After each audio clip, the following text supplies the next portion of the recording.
Mas eu queria que a gente começasse o programa com imagens melhores do que essas, né? Mas eu pergunto para você, não estava na cara que ia acontecer alguma coisa assim, depois de todo o clima que foi criado lá em Lima para o time do Corinthians? Estava na cara que isso ia acontecer. É aquela velha história, é incrível a gente fazer essa análise. O Corinthians teve um ato de racismo no jogo anterior, o preparador físico da equipe do Universitário está devidamente e corretamente preso, né? E tudo foi feito de acordo com a lei e de acordo com o bom senso. Aí tem o jogo de volta. E no jogo de volta se cria um clima de terror para cima do Corinthians, onde não tinha garantido a sua segurança. Jogadores do Corinthians, elenco do Corinthians, a história era, vocês vão ter que ir no ônibus aqui da polícia para poder chegar com segurança ao estádio, porque a gente não tem como garantir a sua segurança, não tem como garantir a escolta do Corinthians até o estádio. O Corinthians conseguiu chegar até o estádio via seu próprio ônibus, né? Porque não ia no ônibus da polícia. Se você tem que ir no ônibus da polícia, vocês não estão garantindo a segurança. Precisa ter segurança. Chega no estádio, uma equipe que já fez manifestação pró-preparador físico no jogo anterior, pelo Campeonato Peruano, fez manifestação. Um clima hostil promovido pelo torcedor, porque jogadores, elenco, comissão técnica, todo mundo acha que o cara tá certo e que o Corinthians é que tá errado. E aí vira bagunça e aconteceu isso quando o Corinthians fez o segundo gol com o Rian. Soma isso o árbitro da partida, o seu Vilmar Rodan, que deu cartões assim aleatórios. Eu não sei por que até agora o cartão para o Rian, não sei por que até agora o cartão para o Matheus Araújo. O cartão para o Rian é um cartão amarelo porque comemorou, tirou a camisa, mas e o vermelho? E o cartão do Matheus Araújo? Não dá para entender. Então, assim, novidade? Nenhuma. A gente já sabia que isso ia acontecer. Poderia ter sido evitado? Claro que poderia, como sempre. Pode ser evitado sim, mas preferem pagar para ver e aconteceu esse tipo de coisa aí. Lamentável para a imagem do futebol sul-americano, mais uma vez. O bom da história é que o Corinthians está classificado à próxima fase da Copa Sul-Americana. Estou aqui com o Leonardo Bertozzi, também com o Vitor Birner e com o Jean Oddi, que vão debater aí. Infelizmente, a gente não vai começar com a bola. A gente vai começar com essa confusão, Vitor Birner. Boa noite para você. Tudo bem, William? Boa noite a você, ao Léo, ao Jean, aos fãs e às fãs do esporte. Toda vez que eu vejo algo de violência no futebol desse jeito, eu me lembro dos episódios antigos, e principalmente dos mais recentes, quando a gente consegue discutir um pouco mais as coisas do que se discutia em outros tempos, da morte da torcedora do Palmeiras recentemente, né? Gabriel. E do que é o futebol em si, né? Então a gente tem um ato racista, você falou na abertura, a pessoa que cometeu o ato racista está sendo punida por ele, vamos esperar a confirmação, mas a imagem parece que realmente isso aconteceu. O clube cria um clima bélico em apoio a isso e o jogo termina dessa forma, não coincidentemente, depois do Corinthians fazer o segundo gol e ter a sua classificação garantida, mesmo que não pelo tempo regulamentar encerrado, mas pela percepção de quem assistia ao jogo e de quem estava em campo. Senão não teriam reagido assim. Se os jogadores do Universitário achassem que poderiam fazer 2 gols e reverter a situação no tempo que restava, eles não teriam reagido assim. Ou seja, é uma série de coisas assim que em algum momento precisam acabar. Porque no final das contas haverá mais mortos, mais pessoas machucadas. De agora em diante, o que eu penso? Como os jogadores vão poder sair dali em segurança? Segurança, eu não estou falando só de ninguém morrer, de ninguém se machucar. O ideal seria que não houvesse também nenhuma espécie de violência emocional, mas que ninguém se machuque fisicamente. E os torcedores do Corinthians que estão no estádio, que é uma torcida bem pequena, né? A distância é muito grande, né? Não é uma viagem barata, e eles estão ali nesse clima que foi criado, principalmente a impressão que eu tenho pelo Universitário. Sem dúvida, Pedro. Pelo Universitário, essa é a grande questão. E os clubes precisam, de alguma maneira, tornar o futebol mais saudável. Porque se alguém acha que vai sair da arquibancada para dentro do campo, a paz lá não vai.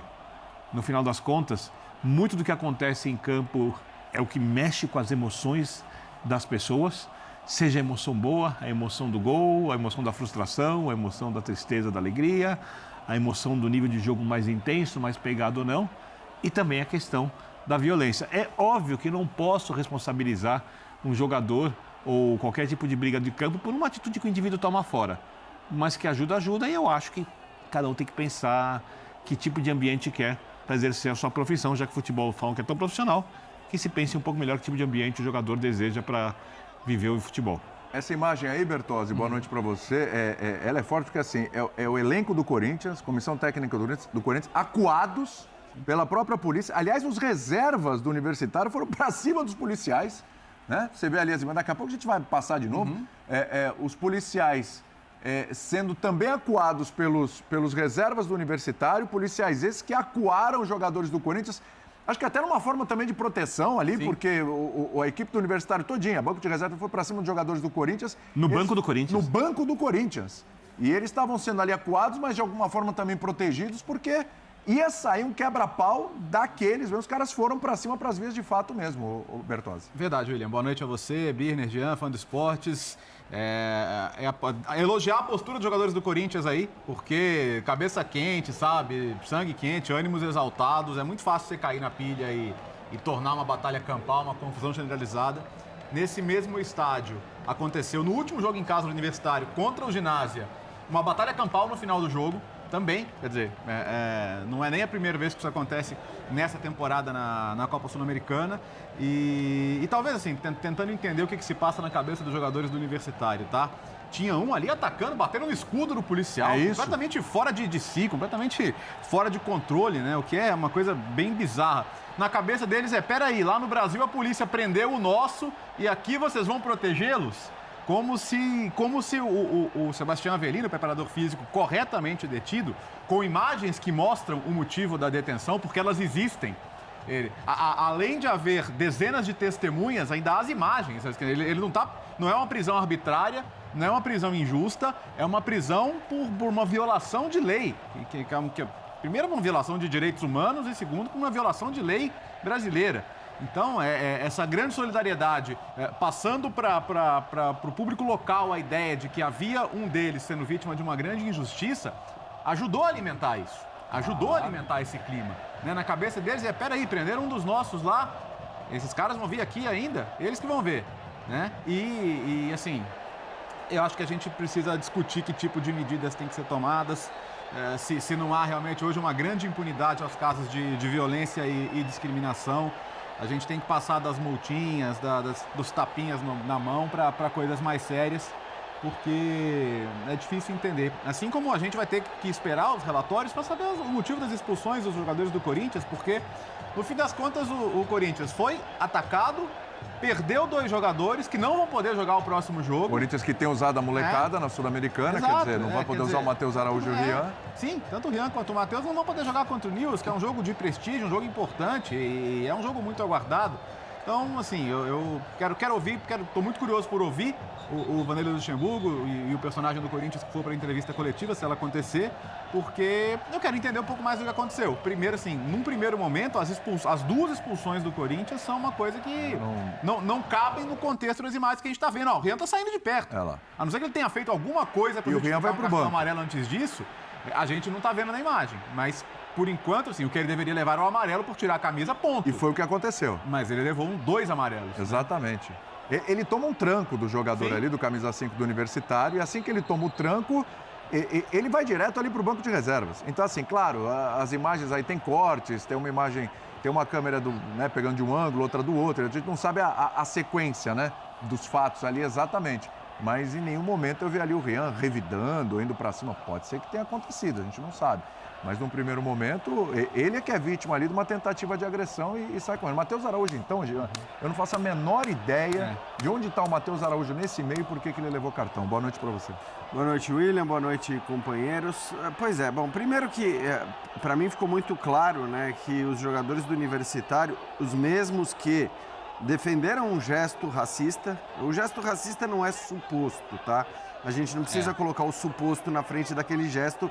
Aquele gesto é claramente racista. Então, houve o gesto racista e houve uma defesa que também não é suposta. A gente viu com uma faixa, inclusive, de todos esses jogadores desse grupo do gesto racista. Então, as 2 coisas aconteceram.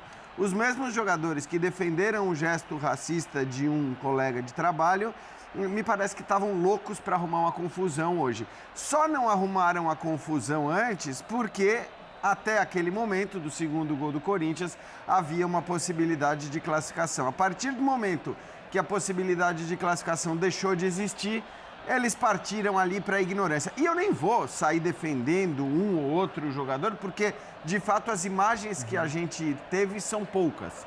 Não dá, eu não consigo nem sair detonando a arbitragem pelas expulsões, porque imagino que alguma coisa ali tenha acontecido, a gente não sabe exatamente o que, mas assim, o que está muito claro para mim é que os jogadores do Universitário queriam essa confusão, estavam louquinhos para arrumar essa confusão.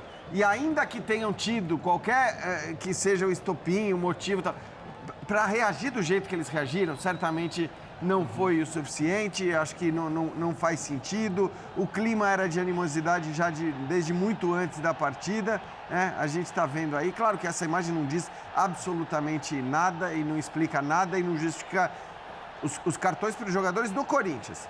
Jogadores do Universitário expulsos, tinha um lá dando porrada no policial, inclusive. Talvez pudesse até mais, né? O número 18, por exemplo, que me parece que não foi expulso, o número 18 estava ali partindo alucinadamente para cima dos policiais também. Que não tomou nem amarelo. Não tomou nem amarelo. Então, Urenha, o 18. Quem é? Urenha. Então, assim, eu acho que a gente vai poder discutir ainda muitas decisões de arbitragem, vai tentar entender, né, o que houve e qual foi o critério de definição dos cartões. Mas tem uma coisa que a gente não precisa discutir, que é tudo isso que o Léo falou, né? O clima gerado, e acho que gerado em grande parte pelos jogadores do Universitário, pela direção do Universitário, e depois isso tudo que a gente está vendo nasce de uma reação desmedida dos jogadores do time da casa. Tá aí, galera, Corinthians está classificado, voltou a vencer o Universitário do Peru, né? Agora nessa partida fora de casa lá do Peru, vencendo por 2-1, e um jogo ali no finalzinho, né? Na reta final, teve confusão, 2 jogadores do Corinthians expulsos, 2 jogadores também do Universitário expulsos. Muita confusão ali no finalzinho da partida, mas o importante foi que o Corinthians venceu, está classificado e agora vai com tudo aí na Sul-Americana. Mais uma partida importante, né, da garotada, os garotos entrando e dando conta do recado. Roger Guedes de titular jogou hoje, né, porque está suspenso do Campeonato Brasileiro, então o Vanderlei já aproveitou e colocou o Roger Guedes, né, nessa partida de hoje, até mesmo para dar mais ali experiência para a garotada. Mas tá sendo linda a história que esses garotos estão fazendo aí com o Vanderlei Luxemburgo. Estão entrando, estão dando conta do recado, assim como já tinham vencido na primeira partida na Neoquímica Arena, hoje voltando a vencer e garantindo aí a classificação. Uma boa partida dos garotos, né? Agora é focar nos próximos jogos. Final de semana tem Campeonato Brasileiro e o Corinthians vai com tudo, né? Mais uma vitória aos poucos. O time está entrando nos trilhos, né? Se encaixando com o Vanderlei Luxemburgo. Logo mais também tem a primeira partida da semifinal da Copa do Brasil. O primeiro jogo foi decidido, né? O sorteio, primeiro jogo na Neoquímica Arena. Jogo da volta lá no Morumbi. Importante o Corinthians conseguir a vitória, né? Em casa, quem sabe uma vitória com o placar mais elástico para o jogo da volta lá no Morumbi. Garantir, né, cravar essa vaga na final da Copa do Brasil. Deixa a sua opinião aqui abaixo, o que você achou da partida, deixa aquele like também, se inscreva, ativa o sino. Valeu, galera, e até o próximo vídeo.